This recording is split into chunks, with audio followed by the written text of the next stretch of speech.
Hello, hello. Joey, hi, how are you? Very well, thank you. How are you? I'm good. Thank you so much for agreeing to do this. I honestly was so excited when you said yes. I was like, stunning, We're absolutely in the stunning. game. No, my pleasure. Thank you for having me. I think there's going to be some good juice because I feel like you're a high energy person that gives a massive shit about this kind of thing. So, So, as a bit of an introduction, obviously, like recently, in terms of like the last month, you've been up to some pretty crazy things for yeah. charity, but you've done a fair bit of stuff before that as well. So do you want to just give a tiny background on what you've done, and then we'll talk about sort of the motivation behind it all? Yeah. I don't know where you want to begin, but obviously Movember stuff, I feel like people need to know all about that crazy trip. So take it away, take it away.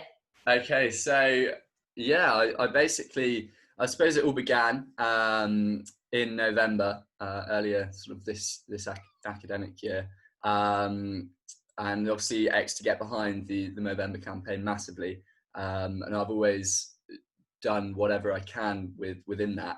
Um, and then this year I was sort of being a little bit higher up in terms of the hockey club and being able to try and have a wider impact with sort of a big group of people. Um, the idea is stemmed from I basically got driven to a random airport. I didn't know where I was going, Were you what I was blindfolded going to or be doing. anything? I wasn't blindfolded, but I knew nothing about it. I got handed my outfit and all my sort of props for the day literally just before I set off. I wasn't told a single thing. Um, and yeah, I got driven to an airport, turned out to be Bristol Airport. I got handed an envelope, and in that envelope were detailing my flights, which in the end was to Warsaw in Poland. Um, so yeah, I then had to get on a flight to Warsaw, and I had about 9 or 10 challenges that I had to complete at different parts throughout the 2 days that I was there, or the 36 hours that I was there. Um, and while I was doing this, it was all being documented and shared around on this one for sort of the Exeter Hockey Club, on my own personal story with Exeter Movember were great as well. Um, and yeah, it was basically just done to try and raise a bit of awareness and hopefully make people smile along the way as well. But yeah, the challenges ranged from me having to get in a sort of the local river, which I mean, it's not like a stream we're talking here. It was a full on city big river that was absolutely rancid. It was like brown. It was November in Poland as well, so the temperature for the day, I think it was a high of 2 degrees and a low of -1. Oh my Um, God. so the river was absolutely freezing. Um, I ended up busking. I ended up sticking moustaches on random people's faces, all sorts of just wacky stuff that, um, yeah, I could never have imagined. But I thought I just got to try and throw myself in head first here. And it was amazing how generous people were with that. And in the end, we sort of, I think I raised just shy of 2.5 grand Incredible. for that, which was pretty bananas. Can I ask, in Poland, did people understand what you're doing? Because obviously we're all back home thinking, incredible, donate, donate, donate. But people in Poland must have just been staring at you saying, why is there a man, A, in the river, B, with these moustaches and a flip-flop tied to him? Did they understand, do you think? No, I I was getting some absolutely bizarre looks. Okay. Yeah, on the whole it was okay. In terms of like there wasn't anyone gonna like come and look at me, but I have to say I was kind of on edge the whole time because I'm in this like new city that I've never been to. I'm on my own and I'm walking around with two giant cardboard mustaches attached to me, pulling a flip flop around, doing our challenges. So no, I don't think a single person understood what I was doing. Um, but yeah, I managed to get through all right. And then you got home, that was sort of like rounded up November, amazing amount of money raised. And then the next challenge has been this most recent one, which Yes. you basically say, oh, if I raise £100, I'll run a marathon. If I raise 200, I'll run 2, all the way up to 5. Yes. Okay, and so what's the event? What was the culmination of that? So as soon as sort of lockdown started, I wanted to do something, and yeah, in the end, it kind of just took on a life of its own.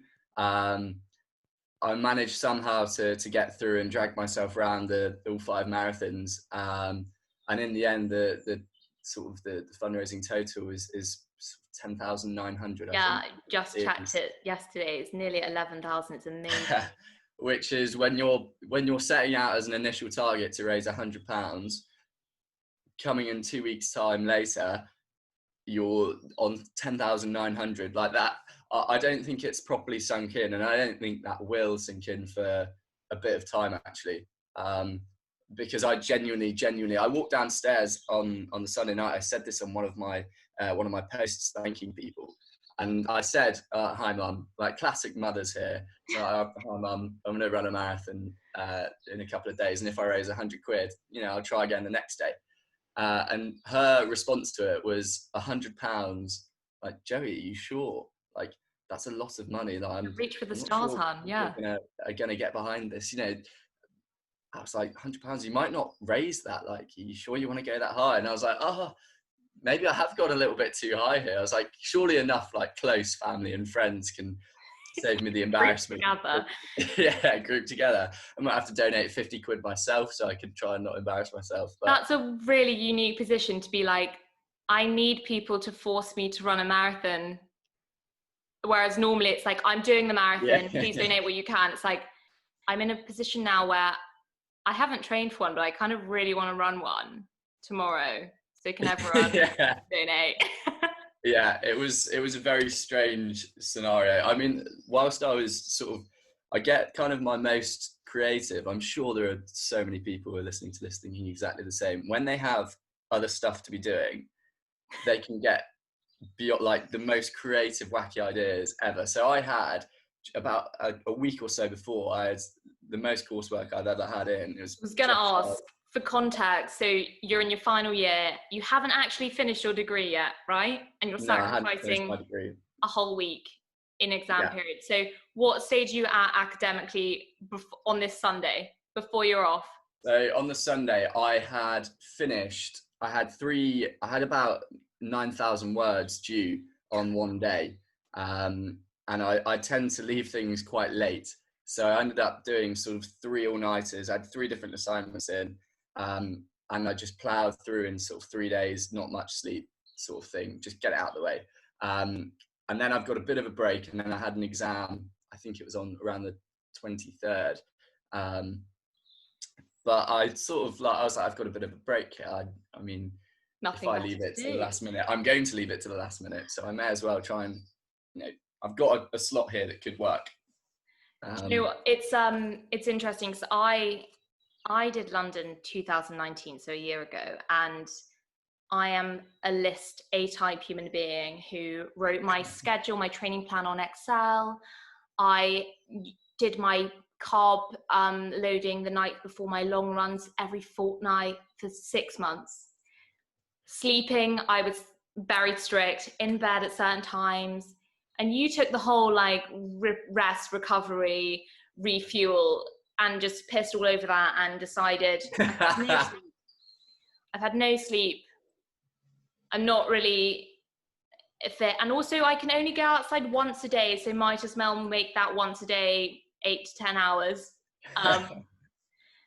So you did, so you completed it, which is like genuinely incredible. You're now in this elite club with like Eddie Redmayne, Greg James, what was it, Pedal to the Peaks, just all of these amazing people, and you're so firmly in that club, which is just phenomenal and so massively well done. And your stories, even though I could tell you were struggling at times, they kept us going. We were running around being like, have you seen what Joey's like, where he's at? Has he finished?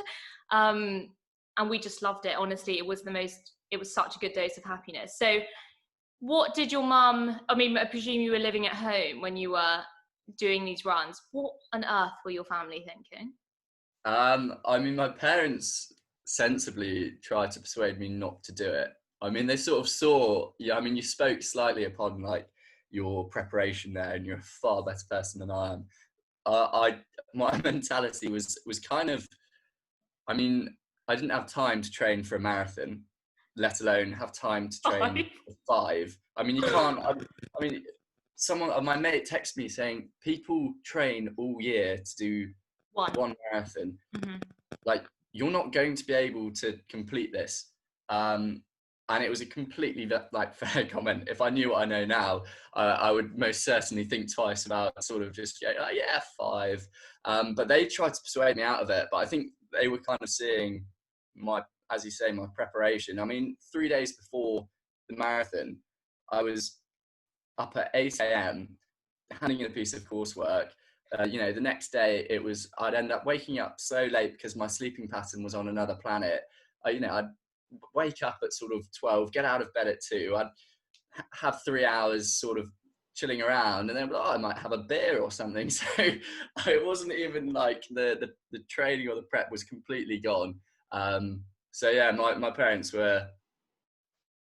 they know me well, but even they were going like, this is just stupid. And it would be fair to say you're not one of those runners. You're not someone who regularly runs like 10 miles, 10K, 15 miles. No. I mean, I don't get me wrong. I quite enjoy running, but the furthest I'd ran in sort of I ran a half marathon just 2 years ago. But the furthest I'd ran since then was a 15K I did about 2 weeks before this, and I had blisters from that, and like my legs were absolutely shot for like 2 days. So I really don't know what I was thinking. But no, like I enjoy running, but I'm not huge into it. I mean, in the first day, my captain of my hockey team said, "Fellas, Joey's running his first marathon today. Just to put that in perspective, he's going to spend more time running today than he did playing hockey for the entire season." So good stat. Lovely stuff. Yeah, it was an interesting thought process for me. God, so you had no time to think about it, which was probably in hindsight quite a good thing. Yeah, most certainly. You hadn't trained for it, so there has to be quite a big motivation behind all of this crazy activity. So obviously you were raising money for Mind with the running, and you were raising for the Movember cause in November. So obviously massively focused and centered in mental health, and I'm incredibly passionate about that too, and I know you are. So what was the sort of motivation, and share as much or as little as you like about why you felt so compelled to put yourself through hell twice? I think a big thing of kind of how I like to do things is very much, if you're going to do something, then let's do it. Like, let's go for it. And sort of a second sort of idea off that is, if you're in a position to be able to do something, then I think it's really good and it's actually right that you do something, however little or big it may be. But on both occasions, I felt that I was able to try and do something a little bit wacky. And I wanted to try and do something. I mean, the Movember and the first idea of going to Poland took on so many different people's ideas and just a snippet of what they thought and a snippet of them. And it all came together for this sort of quite extravagant idea that probably only a uni student would ever think of and then actually pull through with. And then for sort of the marathons one, I feel passionately with this because so many people are doing so many fantastic things, especially at the moment. You've seen all the brilliant work for the NHS charities, which is absolutely incredible. But I hadn't seen anything that had been done for mental health charity. And I felt that it was kind of just being pushed to one side slightly, understandably, but never correctly in my view. And I just wanted to try and hopefully, as a first and foremost, everyone is going through something that's pretty tough and they've never been through before. So if I could give something that people would just make them smile, or someone even texted me afterwards and said it just allowed me to tell the days apart again. something like that was sort of reward enough. And I was hoping that people might just enjoy it and have a little chuckle. Hopefully not think, who's this idiot on my Instagram feed again for the 5th day in a row, clogging it up. But yeah, I was hoping if I can make people smile and then hopefully raise some awareness, just get it back on people's minds and talking about it. And then if we can raise a bit of money along the way, that's an added bonus. So yeah, I just felt like it was the right thing to try and do. I mean, for me personally, my sort of relationship with mental health, as so many people, it has affected me massively. I've had family members who've had mental health issues. I've had family members who sort of it'd be unfair to say that they're close family, but I've had a family member who's committed suicide. My dad's friend and colleague this year committed suicide. A gentleman, a friend in the year below at school committed suicide. And it's something that it really sort of affects me. A friend of mine who I sort of looked up to when I was younger, he's an absolute hero. He unfortunately lost his mum to motor neuron disease. And I thought the way in which he was dealing with it was amazing. I must have been about 14 perhaps. And it sort of a few years later, we were in the pub together, and he completely opened up and he spoke about how he tried to commit suicide himself. Wow. And I was thinking, I mean, how does this guy was someone who I looked up to. And it was very much an eye-opener that, you know, this can affect absolutely everyone. And I'm sure, Pip, you and I are the same. There's always times where you'll look at it and you're having a bad day and you're struggling yourself with your own mental health and your own sort of mental well-being. And I think that can happen at any point. So now I've sort of made a bit of a plea to myself with this and said that I'm going to do whatever I can to try and get rid of the stigma that's associated with it.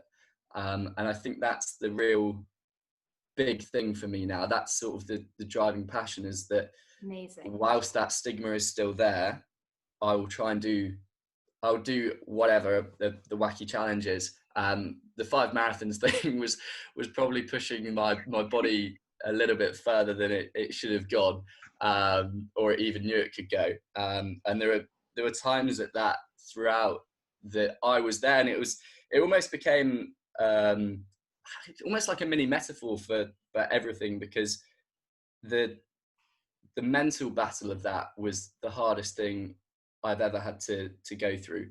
And it was so strange, because I've never once felt more supported or encouraged or loved, or appreciated, if you like, by such a wide variety of people. And all I was doing was dragging myself around the field, and I was completely on my own. You know, sort of no one physically there, but actually the way in which people gathered around, and it's very much like that in mental health. There's been times where it is, you know, you're there and you feel like you are completely alone. There's no one who you can turn to. No one wants to talk to you. Whereas actually the whole point of it is, like, you are never alone, and there is always someone who you can talk to. So I think if people could take away one thing from that, then I think that's sort of a great success. If one person could come away from it and go, you know, you've made me feel better, or I was feeling a bit rubbish and I feel a bit better now, and they can go forward with sort of knowing that it's all right to feel bad and it's okay not to be okay, but actually that you are never alone in whatever you're going through, and it's completely normal and fine. And I hope that, you know, if people can take that on board, and perhaps when they go on to, you know, their subgroups, their friends, and they can take that sort of ideology forward, and hopefully it will help get rid of the stigma that's associated with mental health. For sure. I'm just amazed and so on your wavelength. I mean, breaking down stigma and just normalizing conversations about all of this thing, like the whole concept of mental health was just a huge driver for this. Let's just talk about it. And if I say we, the podcast is just me, if this can help you on your mission to just have one more person think, you know what, it's so fine, instead of just replying saying, yeah, I'm fine, saying, I don't know, how are you? I just don't know. And I feel like that takes so much courage sometimes for certain people, whether it's because they think, like you're saying, this amazing person you looked up to, oh, everyone thinks of me as so strong, and I can't say that I'm not all right. I don't even know if I am. You know, it's almost easier if someone's been diagnosed, I guess, because they think it explains a lot. But actually, probably a figure double, triple that are suffering with no answers, no medical diagnosis. But it's fine. It's not as if you're broken. And I have a real automatic admiration for anyone who just enjoys speaking openly or doesn't enjoy it but pushes them to do it. And I wrote in my notes for you how I wonder if you agree, but for me, I'm a big believer in the harder something is to talk about, the more good that is to be gained from talking about it, because that tiny bit of sort of pushing yourself an extra inch in conversation and saying, yeah, I have some really dark days and I will be fine to tell my friends that actually, you know, it's a bit cloudy in my head today and whatever.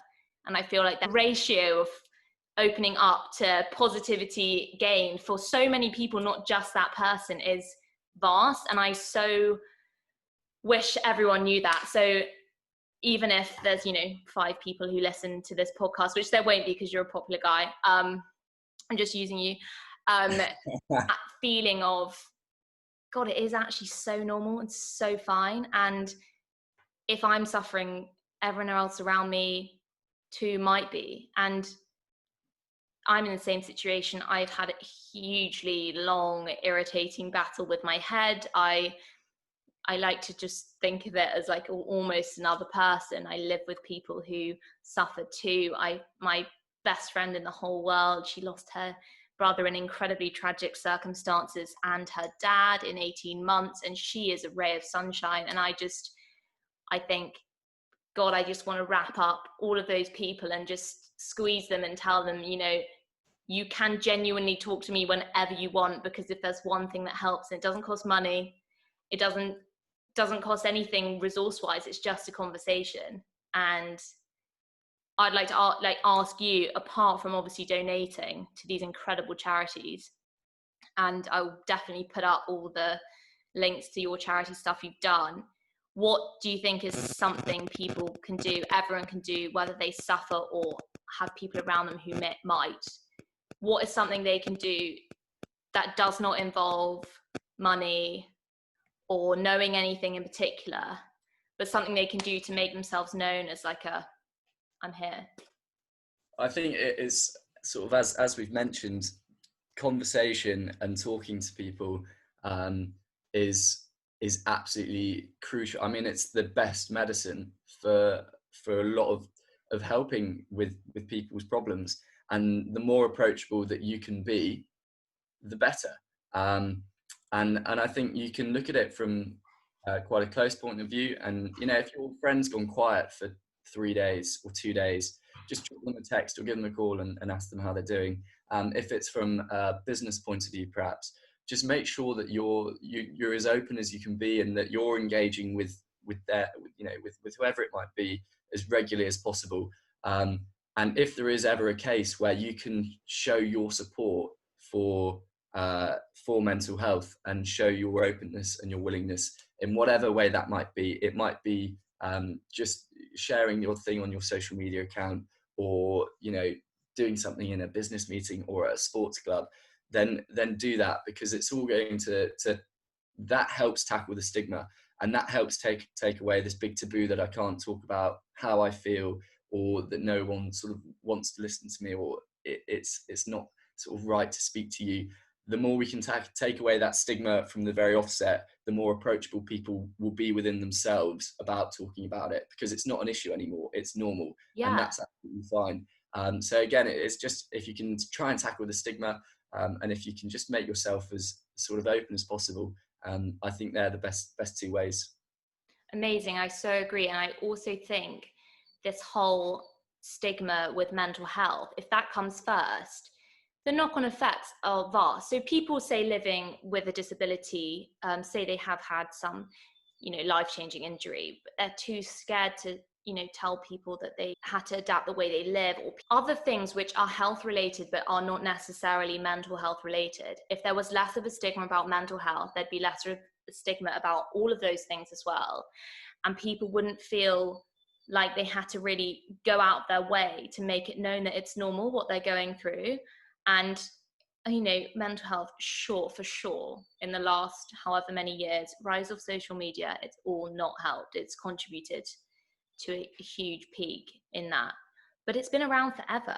I mean, it goes back generations and generations. It's always been there, and it's only now that people are starting to talk about it. And I don't know about you, but if anyone wants any amazing sort of resources, and not necessarily charity based, but just comforting words, Bryony Gordon's podcast, Mad World.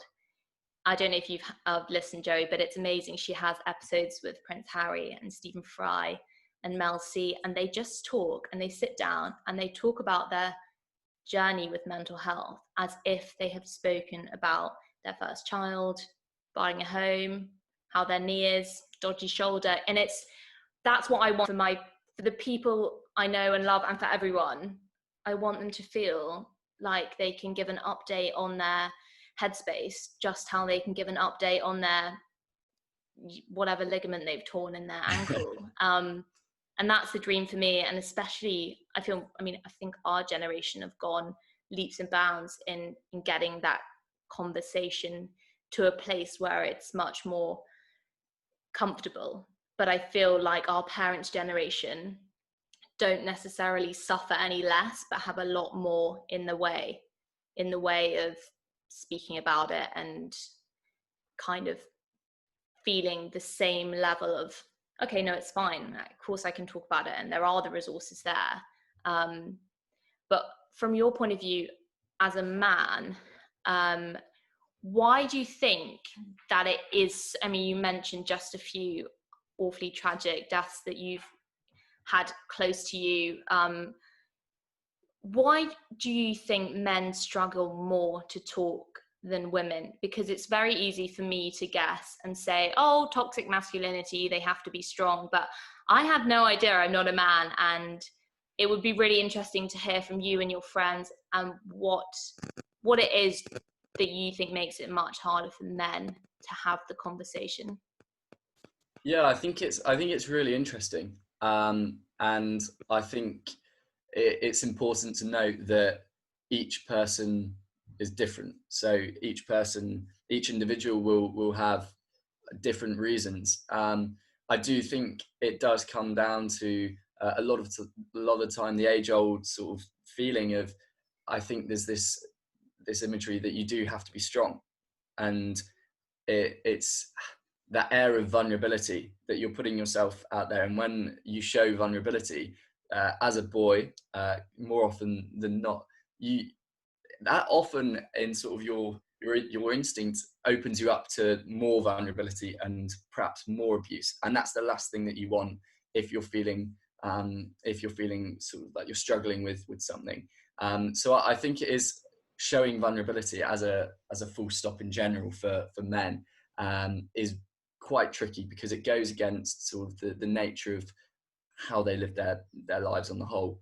I think it's completely wrong, because I think if you show vulnerability, it's actually one of the strongest traits you can have. Couldn't agree more. So I think it is that, but it doesn't feel natural.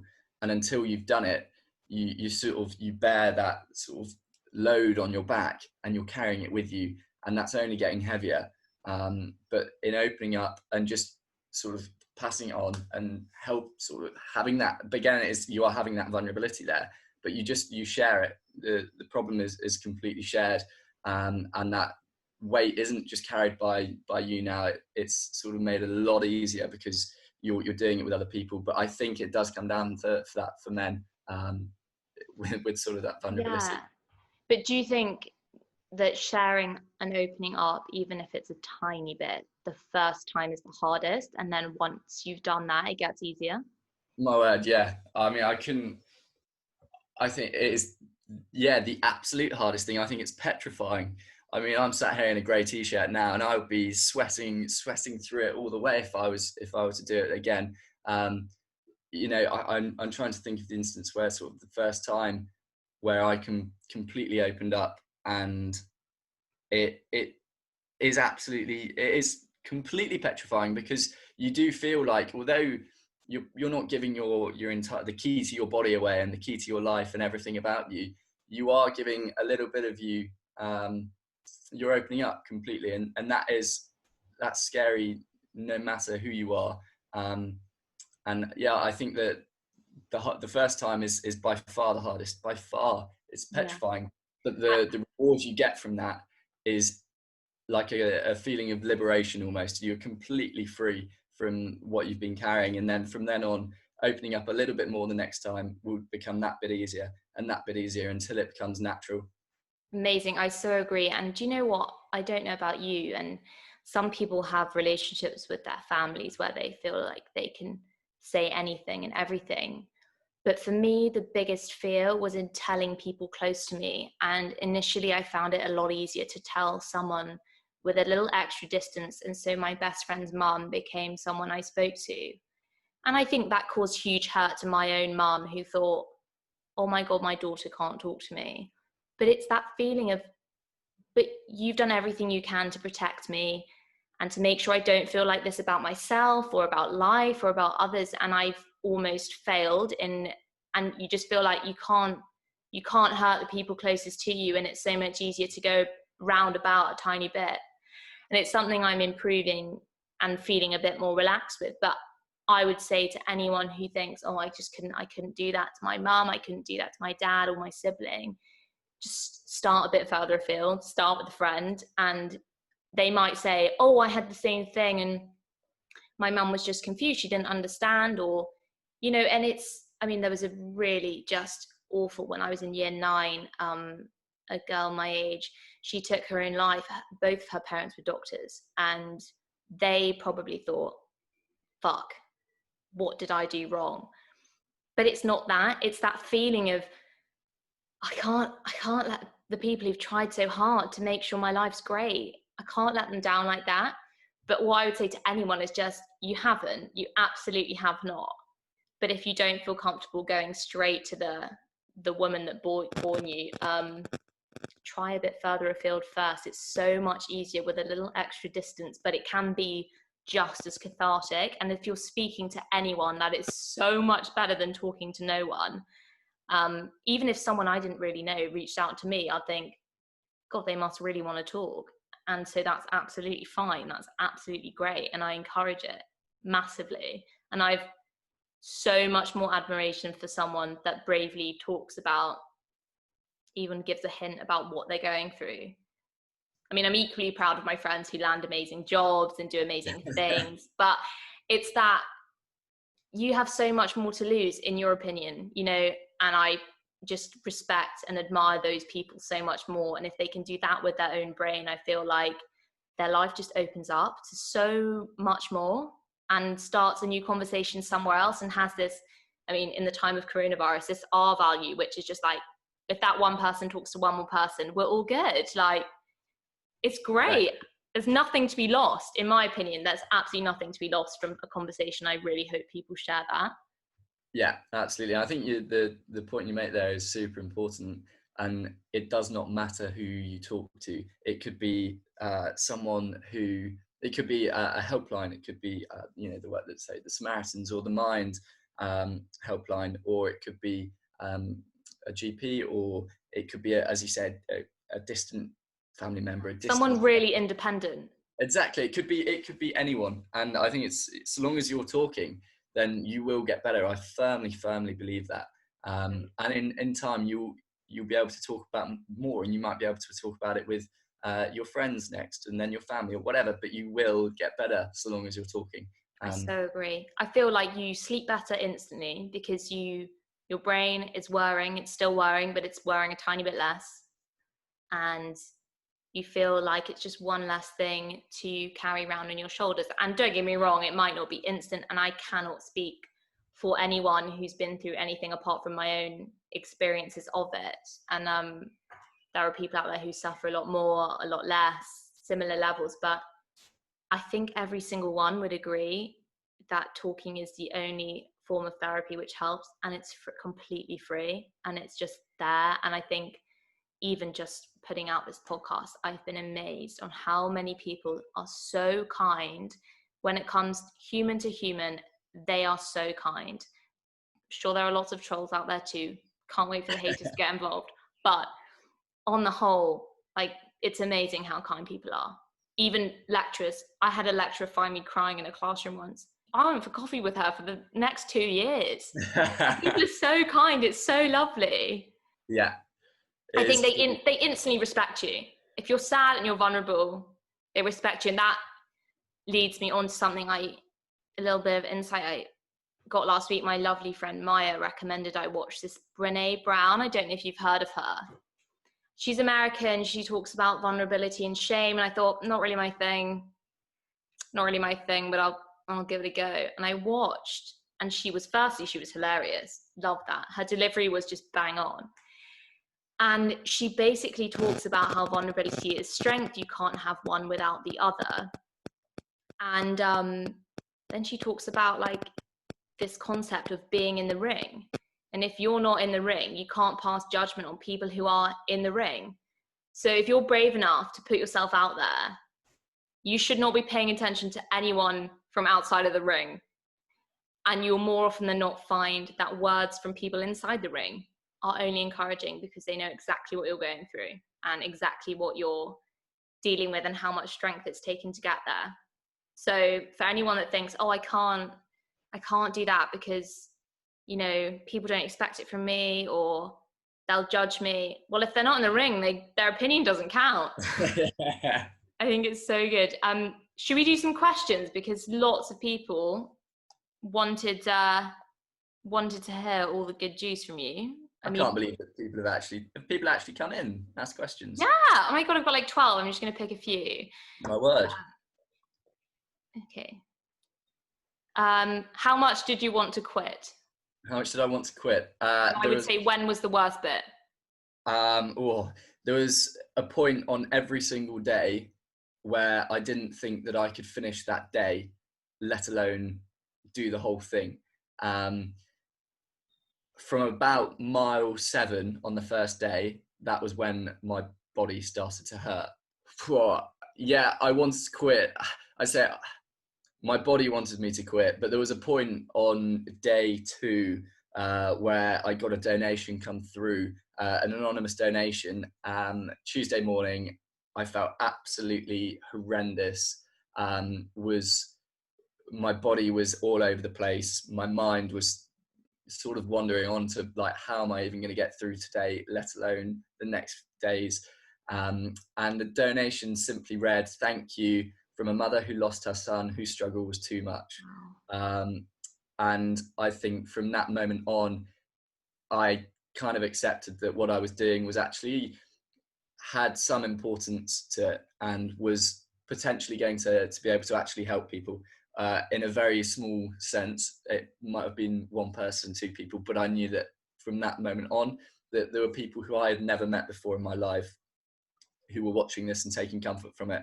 Wow. So I kind of took quite a bit of strength from that and was like, I will finish this if I have to crawl with no legs. Oh, I've got goosebumps. That's incredible. I hope you'll send this to whoever he or she might be, but that's a prime example of this sort of knock-on effect of one person takes their own life because of their own mental health, and they leave behind people who will struggle with their mental health for the rest of their life because of that. There is no conversation which can't help, because it's everyone is so affected. And my amazing best friend Molly right now, her and 9 of her beautiful friends from Edinburgh are hopping, skipping, cycling, paddleboarding, running, walking 1,000 kilometers between them this week for the Encephalitis Society, who do amazing work with the brain, and how she lost her brother. And they're all doing that for anyone else. I'm so full of love and admiration. It really, my heart is like fully bursting. And it was the same with you. I just thought, bloody hell. Right, let's go to the next question. This is an interesting one. Okay, question. Has it improved your mental resilience or perspective for challenges that life brings in general? Yeah, absolutely. I think on the whole, I think when you put yourself out of your comfort zone completely, you find new strength that perhaps you didn't know that you had before. I would have liked to have thought before this challenge that I was relatively mentally strong. And from a physical point of view, I've always been willing to kind of like push myself quite far. I mean, when I was younger, I was a bit of a weirdo and used to do like cross country and stuff. And I'd get to the point where I was basically like throwing up as I was running. But I was like, no, I've got to finish. And so I always thought I was like relatively quite strong in that sense. But the sort of from the first element of the mental strength and the resilience, absolutely. I think on the whole now, the most important thing that I will actually take away from this, I would have thought it would have been that I can complete any challenge that I put my mind to, which not that's irrelevant for me. The mental resilience I've got from it is that actually you can't underestimate the power of sort of how much people can help. And Amazing. So no matter what I'm doing, if there's people there, and there will always be people there, then actually, do you know what? Yeah, I can try and do it. What was the second part to that? Mental resilience. Has it improved your resilience and perspective for like life's challenges in general? There's a couple of others on a very, very similar theme. There's a couple of others that say, what was your fitness to mentality ratio for success? And also, how do you get to the stage where you actually believe you're capable to run a marathon when it's impossible to think of running 5K? So if you want to just expand on the whole mind over matter, mindset over fitness, which we know was a tiny bit of a thing here.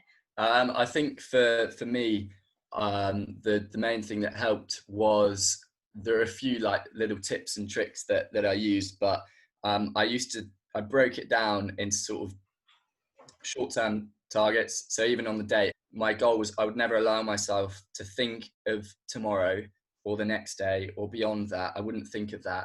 I would just focus on trying to finish today, and finishing today was almost like the long-term target.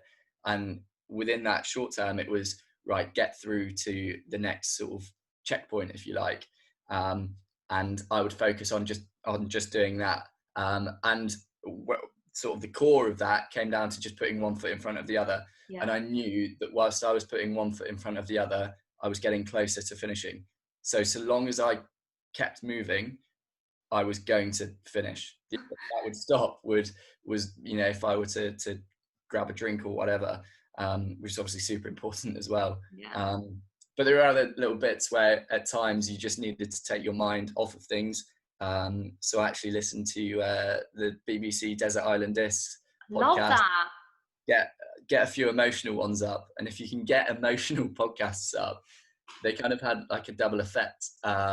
So there was a surgeon, I can't remember his name now, but he's an absolutely amazing bloke who volunteered in Syria. And you're there, and that you're sort of hearing this perspective. It's like, come on, Joey, you're only walking around a field. This bloke's getting blown up, risking his life to save strangers, and doing it with a smile. You know, you can get through this. And whilst you're doing that and perhaps getting quite emotional with it, your body, then you don't focus on the pain in your body for even 10 minutes. So little things like that are helpful. Because you had quite sore nipples, didn't you? Oh, my nipples have been and feet through the wars. Everything. Sort of day 2, my legs, I couldn't really use my legs to walk. Sounds quite strange. I sort of had to walk and run from my core, because my sort of by the end of day 2, there was a video clip I shared of me setting out to do the final 4 miles. And it was the slowest, most excruciating thing. And it was because my legs just had completely become redundant. And then, day 3, my feet were just all over the place. I had blisters on top of blisters, but I couldn't feel the blisters because my entire body was in so much pain. So, it was interesting. I've actually got a tip for blisters, and my friend Annie's mum actually told me this, because I I don't know how, but my heels almost eat my trainers and I always get really, really bad blisters. And she said, oh, put some hair serum on your feet. And I was thinking, I don't have any hair serum. What is that? And it's basically something of like a gelatinous texture. So like Vaseline or like any kind of gel. So I would put this gel, I would effectively lube up my feet before I went for a run and then put my sock on. And I didn't get a single blister running the actual marathon. My word. Like, what a life hack. So anyone else struggling with blisters, you got to lube up your feet before you leave the house. And at first it feels like slimy and gross, but actually worked so well. And also another question said, what went first? Like which body part? What went first? My legs. My legs went first. So it's quite weird. I sort of called day one was like the wake up call. I was like, shit, I'm in trouble here. This is going to be stupidly tough. Day two was legs were just completely shot. Never in my life have I experienced them being so just completely gone. Day three was feet. Feet were in the most pain. Oh, it was just horrible. And day four was actually mentally probably the toughest. There was a point at day four where I was about mile 12 and my body kind of just collapsed. But I don't think it was the worst my body has felt. But my head, it was kind of got to the point where it's like, I haven't embarrassed myself anymore. I've done 3.5 marathons, which is still like quite a good shift. Quite, and yeah. I seriously struggled then. That was the only time I like collapsed sort of out en route on the field. So yeah, that was tough. There was a different challenge each day. Set for sort of, yeah, day one was a wake up call and day five was pretty surreal. Especially with all the support that came in over that day with the amount of donations and messages and what the hockey club did. Yeah. So amazing, that whole massive family behind you. And I saw, because it's obviously Mental Health Awareness Week as we're speaking right now, and all the club putting all of their You Are Not Alone stuff together is so touching and amazing. Quick question on your route. Strava told me from my eyes that you ran one particular route about 20 times over. What on earth? That is so boring. Yeah. What? Yeah, it was tricky. Obviously, I didn't, with the lockdown going on, I didn't want to upset anyone by thinking that I was just, taking liberties and doing what I wanted. So I'd go from my house to the field, ran around this field for about, it varied in time and distance, but about 4.5 kilometers. And then I'd sort of whip back home, get a drink, and then go back again. And then I do that circuit 6 times in the day. And then, for 5 days. So That's it was amazing. going around this field was, I know it like the back of my hand now. Next question. Can anyone run a marathon? Yes. I so agree. Yeah. I genuinely believe that you can run a marathon. I think dependent on, I'd recommend training, but depending on how much training you've done, so long as you've got a good reason to run, that would be the main thing. I think you can always do it, but your reason's got to be worth running for, and it's got to almost be bigger than each step that you're taking. Sounds quite cliche, but you'll finish it. I think it's definitely a mentality thing, and I think training makes it easier, but it's always going to be hard. Kipchoge finds it hard. It's always going to be hard, but how hard it is maybe improved by training a little bit. I don't know about you.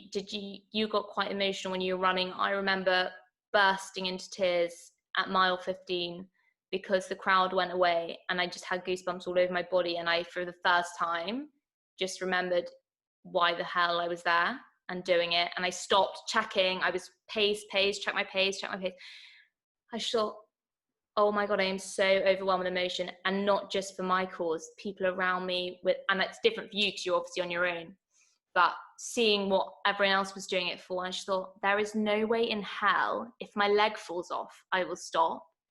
Absolutely no way. For me, it became 70% mindset from that moment. And then towards the end, it was just 100% mindset. If you've got the motivation to do it, you're going to do it. Like, your body does not dictate the rules at this point. Yeah, exactly. I think almost from a physical point of view as well, irrespective, training is so important. Not underestimating that, and as are, you know, your nutrition and whatever.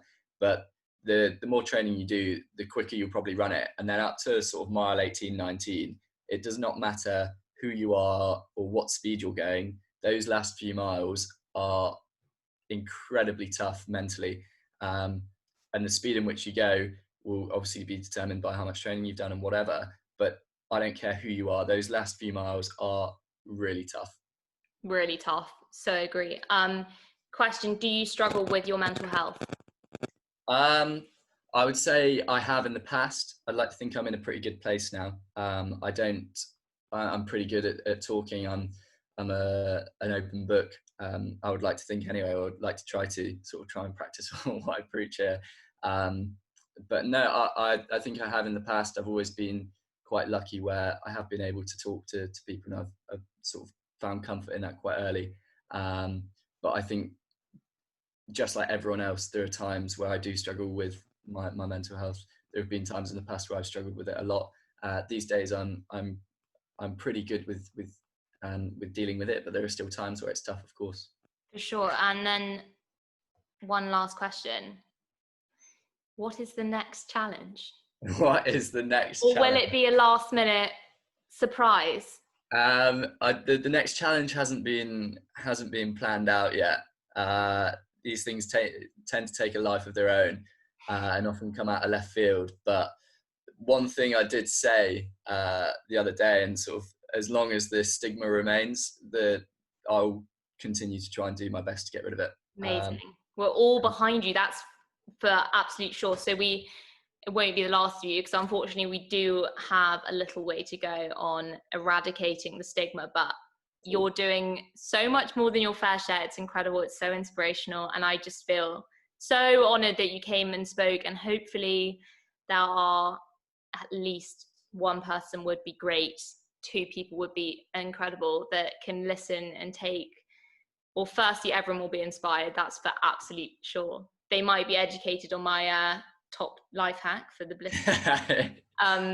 But definitely, just your mindset is incredible, and you might not be the same when it comes to essays, but when it really matters about the bigger picture, you're absolutely all over it. And then one last thing from me, and I haven't given you time to prepare an answer, but we can edit out any silences. What is something you've sort of read or heard or chatted about recently that's really sort of made you think twice? What's something that's really clicked with you? Interesting. In terms of fighting sort of mental health, or to do with mental health, or literally anything. There's one, Nelson Mandela. It sounds quite strange. He's a bit of a geezer for me. I actually, this sounds properly weird. I have a poster of Nelson Mandela sort of dancing, sort of smiling, dancing in my room. And it's the first thing that I see when I wake up each morning. And the thing that gets me sort of every time, I think that bloke went through hell and back for, I mean, I can't even remember how many years. A long bloody time. A long time, decades or whatever. And he's there dancing, smiling, doesn't hold any grudge or any sort of bad feelings towards anyone who sort of did wrong by him. And I think if he's able to do that, and he's able to have a smile and a little dance, then I'm able to get out and try and do my bit.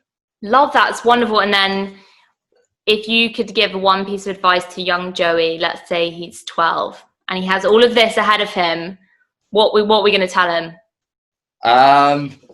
My word, young Joey was a different being. Young Joey was angry. What would I tell him? I'd like to say I wouldn't change anything that I've done. I think that's quite important. Like, it does not matter if I've messed up. I will mess up again in my life. But I'd like to think that I've kind of learned from each thing that I've done. And I'd also like to think that I'm relatively okay at taking opportunities and saying yes. And I think that's quite a good thing for me. And it kind of epitomized this whole challenge. It was very much almost say yes and then we'll figure out how to do it. But yeah, I think if you can just try and take the opportunities that you get, and that often, these opportunities don't often seem like opportunities at the time. Going for a coffee with someone, or sometimes going on a night out, or just going along with your mate to walk into his friend's house who you haven't met, whatever, just do it, because you don't know what will come from it. And there are a lot of people who have got a lot of good things to say. So you're going heart first. Love that. Yeah. Figure out the rest later. Yeah. Oh, we love it. We love it so much. I've been just smiling from ear to ear, just listening to you talk about all of this, and you just do it with the most incredible level of normality and ease. And I'm just full of admiration and so excited to see what's next. Maybe I'll do a crazy challenge as well. Yeah, come on, Pip. What would you do? All right. Good question. I don't know. I'll have to think about it, but I'm like you. I don't like to do a half job. I'd want to do it. I want to be a full jobber. Yeah. So I'll have to let myself think about that for a little bit. But I suppose taking the plunge with this podcast a tiny bit, and then exactly taking the plunge with something else another time. But thank you so amazingly much. I hope you have the most wonderful rest of your day, and more to the point, don't stop what you're doing, because we absolutely love to see it. Thank you so much. Pip the Boss, thank you very much for having me. Oh my God, my pleasure, my first guest. This is just a super quick message from me to say thank you so much if you've listened this far. The audio and the technology isn't perfect, but thank you for bearing with, and I hope you will think about clicking subscribe and supporting me. I just want to say a final enormous thank you to Joey for coming on and talking with such compassion and respect, and hopefully the Overshare will be back very, very soon.